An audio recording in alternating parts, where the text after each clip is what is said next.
Fridge सफा गरौँ भनेको यो माथि त ठिकै छ जुगाड हाम्रो क्यान्डल स्ट्यान्ड चाहिँ त्यस्तो छ हो यस्तो मस भइरहेको छ हो आज मजाले सफा गर्नु पऱ्यो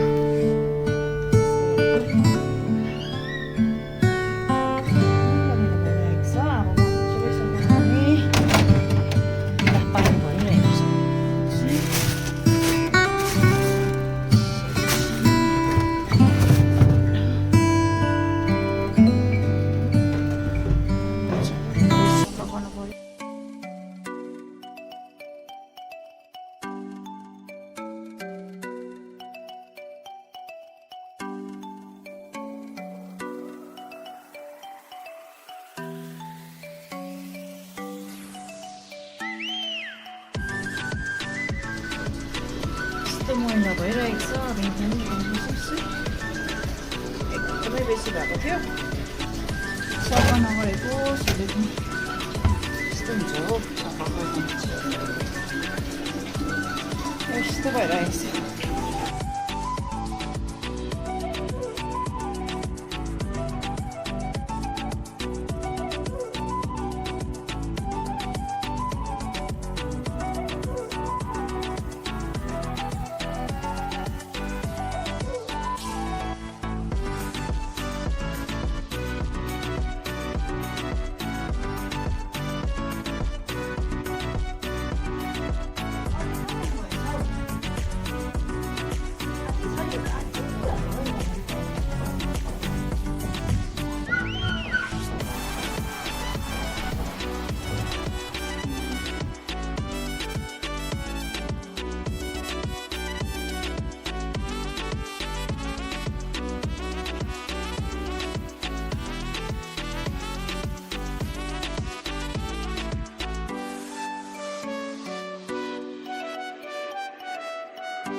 चाहिँ मोटामोटी सफा भइसकेको छ कतिवटा स्टेनहरू चाहिँ मजाले पुरा स्टेनहरू हो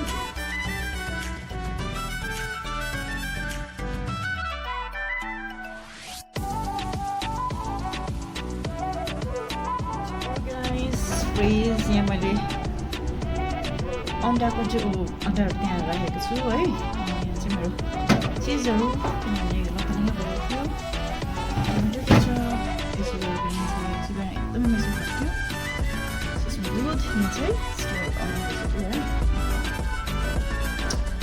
घिउको सेक्सन मेरो घरबाट बनाउँछु तर सबै खाली भइसकेको छ किचन जग्गाले गर्दाखेरि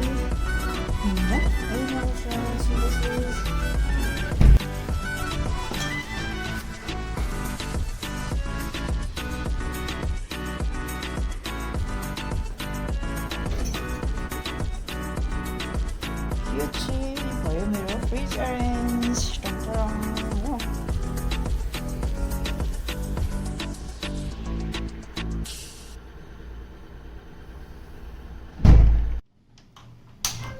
Yes, baby. Side by side, mother.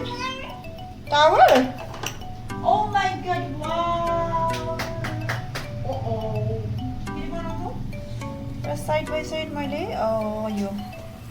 आज हतारमा किनभने धेरै काम भएकोले गर्दाखेरि दाची पनि बनाउँदैछु एकदमै छिटो रेसिपी पहिला नै सेयर गरेको छु तर पहिलाको दाचीको रेसिपीमा चाहिँ के भएको छ भने म्युजिकमा कपिराइट लागेकोले गर्दाखेरि चाहिँ हजुर त्यो म्युजिक मैले डिलिट गर्नु पर्यो तर पनि रेसिपी त त्यही हो है यसमा केही गर्नु पर्दैन प्याज लसुन खोर्सानी टमाटर अनि आलु हालेको छु यसमा तपाईँले मुला पनि हाल्न सक्नुहुन्छ धेरै भेजिटेबल मिसाएर गर्न सक्नुहुन्छ तर आज मेरो चाहिँ यति नै प्लेन र यसलाई बोइल 2 कप पानीमा अन्त रिफाइन ओइल प्लस अलिकति रिफाइन ओइल हालेर नुन हालेर बोइल हुनु दिउँ 10-15 मिनट्स है आफ्टर द्याट छुर्पी एड गर्नुपर्छ है सो लेट इट बोइल